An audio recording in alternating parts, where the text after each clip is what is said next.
Hi, this is Jenny from All About Fun and Games. I'm glad you're here.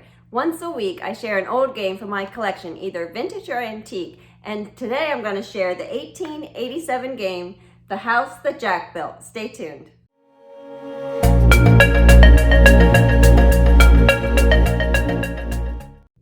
The 1887 game, The House That Jack Built, was published by Mcloughlin Bros. Let's take a look at it. The game consists of 42 cards. There are 12 picture cards. One card illustrates Jack's house, while the 11 others represent his most valued possessions. Then there are 30 object cards, which have their items written in the card's center. At the start of the game, the House That Jack Built card is placed in the center of the table. All others are shuffled and dealt one at a time to players. Counters are required to play the game. Each player should be supplied with the same amount of 15. Odd enough, none are supplied in the box. Players are told to use buttons or beans and are informed by the instructions that these work better than any counters which could be supplied. These are similar instructions to the first Monopoly game by Charles Darrow.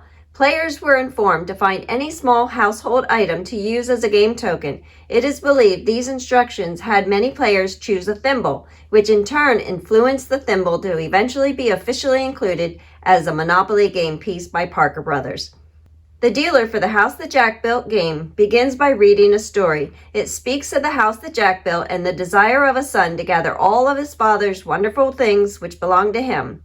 Questions are then asked by the dealer to the players in order to collect these valued possessions for the house. The first question the dealer asks is, "Can you bring me the malt that lay in the house that Jack built?" If the player on the dealer's left has the malt card, he places it on the house card and collects the player's beginning counters. If he does not have the card, he plays an object card and pays a counter as penalty for not having the valued possession. Turns pass in this manner. The dealer asks for a valued possession. A player places the possession card on the house if he can. If not, he pays a penalty and plays an object card instead. The player who places the asked for item receives any counters which has been paid. At the start of each new question, one counter is placed by each player. The game ends when all possessions of the house are collected. The player with the most counters at the end of the game wins. Like many of the past games, gameplay is simple. Entertainment was found by relaxing around the parlor table and enjoying each other's company. So thanks for watching, and I'll see you next time here at All About Fun and Games.